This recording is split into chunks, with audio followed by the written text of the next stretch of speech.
Today, we are finally getting all our donations out.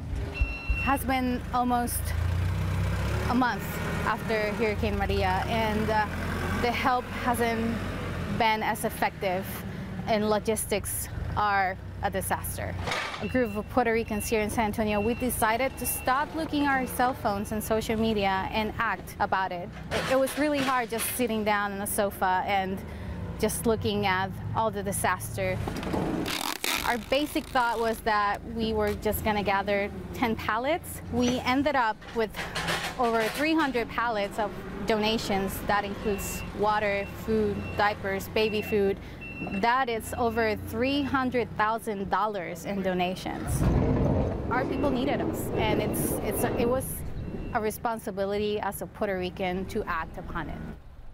Lord, touch hearts, touch minds, Father God, through the poems and the music and just the celebrations that we're going to have today, Father God. 1 year after his death, friends and family of 33-year-old Abel Salazar Jr. say they are still coping. It feels like it's been forever already. Salazar was a father to 5 daughters and 1 son. His 15-year-old daughter Odyssey shared how faith and love have helped her over the last 365 days. I will always be a daddy's girl. I think about you every day and try to honor you in everything that I say and do. Salazar's body was found inside a barrel at a home near Trumbo Road outside Loop 1604. Bexar County deputies arrested 20-year-old Derek Blaze Rodriguez in connection with his death. To this day, we have no details whatsoever. And I think that as a mother, that's one of the things that I really want is answers. The medical examiner says Salazar died from gunshot wounds, but it's unclear when he was killed. What was the reason?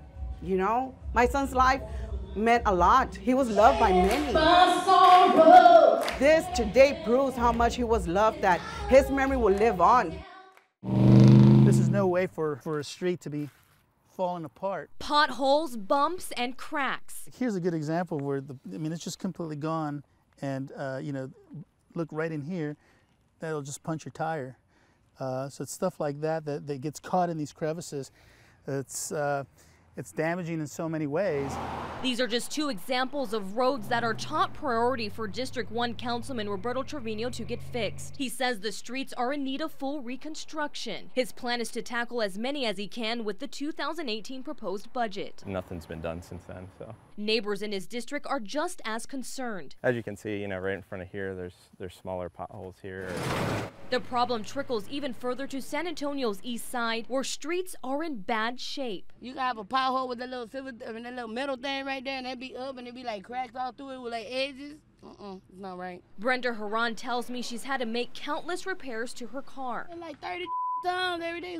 But now I know all my streets, I gotta like bob and weave and stuff like that. The city's Transportation and Capital Improvements Department shows Districts 1 and 2 would be given the most additional money for repairs. In total, District 1 would have more than $15 million for improvements, while District 2 would have more than $22 million. In a statement, District 2 Councilman William Cruz Shaw states, many areas that may have been neglected in the past will be getting the attention they deserve. He adds, regardless of which district we each live in, we're all one San Antonio, and we should want to see all sides of our city prosper. Councilman Trevino couldn't agree more. We're doing this to improve traffic flow, to improve pedestrian mobility, to improve the quality of life of the folks here.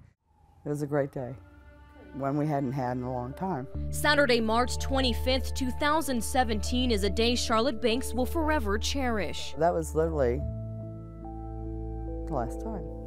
It was the last day she spent with her mother, 83-year-old Avis Banks. We spent the day together in Green, me and my mom and my Aunt Betty Ann. They spent the day shopping, looking at antiques. Oh, this is a cute verse and a cute saying, and oh man, remember way back when they really had these new? Charlotte says the day was perfect and ended in what she never thought would be her last goodbyes with her mother. You give her a kiss, you put her in the car, you put the seatbelt on. Love you, Mom. See you later. Be safe. And off she went. He's going to hit somebody head on, or he's going to kill his own damn self. Somebody needs to get this guy off the road. This guy is all over the road. He's doing like 80 miles an hour right now. On Wednesday, March 29th, just 4 days later, Charlotte received a phone call from her sister that no one is prepared for. She had been told that there had been a wreck, and There were severe injuries, and there were deaths. Avis was one of 13 senior church members whose lives vanished so suddenly in a tragic head-on collision near Garner State Park. Witnesses say 20-year-old Jack Dylan Young was driving erratically and texting just before the crash. He's never going to forget this.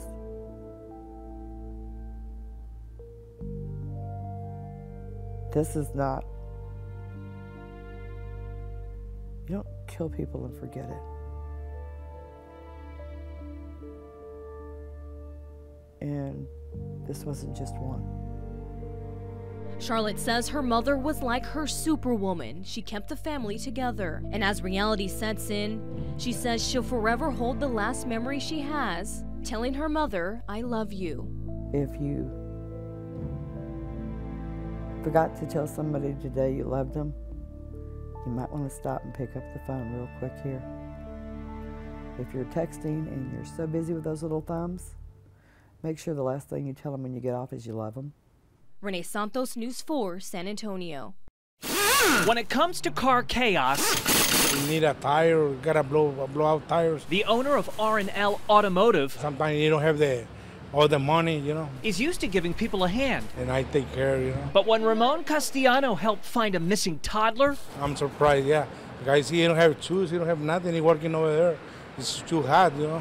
This wheel warrior turned into a South Side savior. I was so terrified I couldn't breathe. Kimberly Alvarez is still living with anxiety and fear from last month's ordeal. A car could have hit her. Somebody could have abducted her. Her 4-year-old daughter, Cassandra Olvera, went briefly missing for a few hours after slipping outside her dad's home. It could have happened to anybody. Barely taller than the hood of a car, the toddler's trek took her from side streets to Nogalitos near I-35 in hopes of finding her mom's South Side home. That's when Ramon spotted the shoeless little girl. The first thing that keep in my mind, I got my family too. You know, I'm just take care of the little baby, put over there, give you a candy, and call the police. Kimberly hopes this Cash for Kindness surprise will show him how much she appreciates what he did. And the day I found out my daughter was missing, I was terrified. I walked everywhere looking for her, and I could not find her. So I just want to say thank you. Cassandra is happy to see Ramon as well. Thank you, baby. Watch Kim's face light up when I share news of his nomination. I have a program on Fox San Antonio called Cash for Kindness. And we reward people who do the right thing in the community or do selfless acts of kindness. And what you did, sir, as you could see from their face, was a very good thing. His reward comes in the form of cash. 500, 600, 700, 800, 900, $1,000. Ah, it's good, huh? From tires to toddlers, customer service this mom will never forget.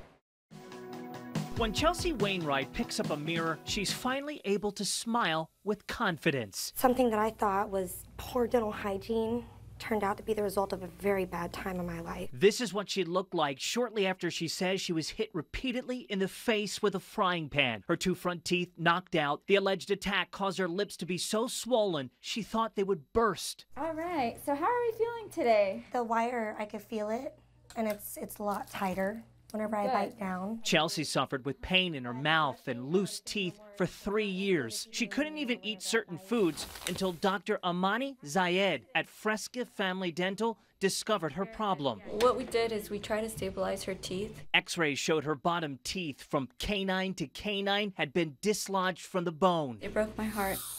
Not only did her dentist fix the problem with permanent wire, she cleaned and repaired other issues free of charge. It really touched deep for me because I feel like as women, you can't be treated like that.